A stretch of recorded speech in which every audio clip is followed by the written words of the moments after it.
বন্ধুরা, good morning. তো আজকে সকাল সকাল তোমাদের কাছে চলে এসেছি জাস্ট একটা ইনফরমেশান দেওয়ার জন্য। সেটা হলো আমার চ্যানেলে এই ভিডিওর সাথে একটা ভিডিও আমি অ্যাড করে দেব। গাছেদেরও যে প্রাণ আছে, গাছেরাও যে কাঁদতে পারে, সেটাই আমি তোমাদের ভিডিওতে দেখাবো। তো ফাইনালি এটা কিন্তু আমার ভিডিও নয়, বাবা ভিডিওটা করে এনেছে, অন্য একটা জায়গায় গেছিলো সেখান থেকে। তো সেই ভিডিওটা দেখে আমি ভাবলাম যে তোমাদেরকেও একবার দেখাই। তো তার জন্য আমার এই ভিডিওটার সাথে ওই ভিডিওটা অ্যাড করে দিচ্ছি যাতে তোমরা দেখে নিতে পারো। তো চলো তোমরা ভিডিওটা দেখে নাও। নমস্কার বন্ধুরা, আমি এসেছি একটা গাছের সম্মুখে।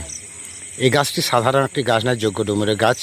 এই গাছটি সকাল 6টার সময় কেটে দেওয়া হয়েছিল, এখন রাত্রি 9টা বাজে। হঠাৎ করে আমার এক বন্ধু এই গাছটার কাছে নিয়ে এলো।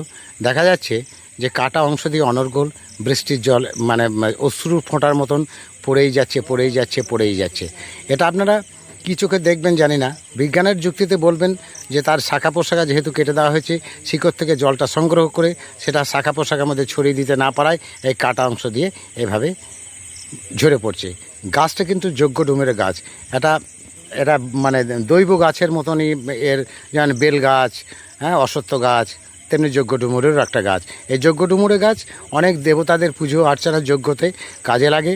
এটা ব্রাহ্মণদের অনেক মানে অধিকাংশ পূজাতেই এটা ব্যবহার হয়। এখন ব্যাপার হচ্ছে, যেহেতু সে সকালবেলায় কাটা হয়েছে, এখন রাত্রি 9টা বাজে, এখন সে অজর ধারায় ওই একটা মানে অশ্রু ফোঁটার মতন পড়েই যাচ্ছে। এখন এটা আমাকে অলৌকিক দেখে মনে হলো, তাই অলৌকিক ঘটনাটা আপনাদের মতো উপস্থাপনা করলাম। আপনাদের কার কি মত আমাকে একটু কমেন্টে জানাবেন। আর ওর পাশেও গাছেরই একটা অংশ, সেটা কাটা হয়েছে, কিন্তু তার কাছ থেকে কোনো রকম নো রেসপন্স, কোনো রকম জল পড়ছে না বা দেখতেও পাচ্ছি না। অথচ এই গাছটা থেকে অনর্গল সেই জলটা একটু মানে অশ্রুধারা হয়ে ঝরে পড়ছে। এবার আপনাদের মতামতের আমি অপেক্ষায় রইলাম। আপনারা যার চিন্তা, যেরকম চিন্তা মাথায় আসছে, সেই কমেন্টের মাধ্যমে চিন্তাধারাগুলো প্রকাশ করে আমাকে জানাবেন। আমার কিন্তু মনে হলো, যেহেতু আমি একটু আধ্যাত্মিক জগতের মানুষ, সেই আধ্যাত্মিক জগতে আমার আধ্যাত্ম চেতনাবোধ থেকে বলছি, এই ধরনের গাছগুলো সচরাচর কাটার আগে শতবার চিন্তা করতে হয়, একটু পারমিশন নিতে হয়, তারপরে গাছ ছেদন করতে হয়। আমার এটা অভিব্যক্তি, জানি না আমার অভিব্যক্তির সঙ্গে আপনাদের মিল হবে কিনা।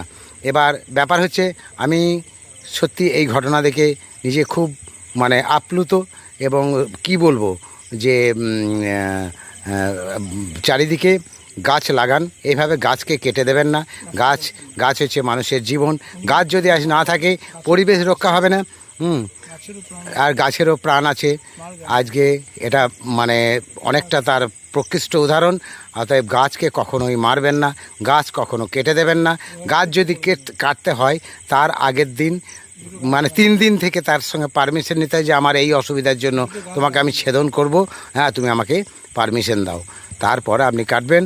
না হলে এই যে আমার এটা খুব কষ্টদায়ক, গাছের কষ্ট এটা বোঝাই যাচ্ছে। মানুষের আপনার যদি কষ্ট অনুভূতি থাকে, তাহলে এই জিনিসটার উপলব্ধি আপনি করতে পারবেন। নমস্কার।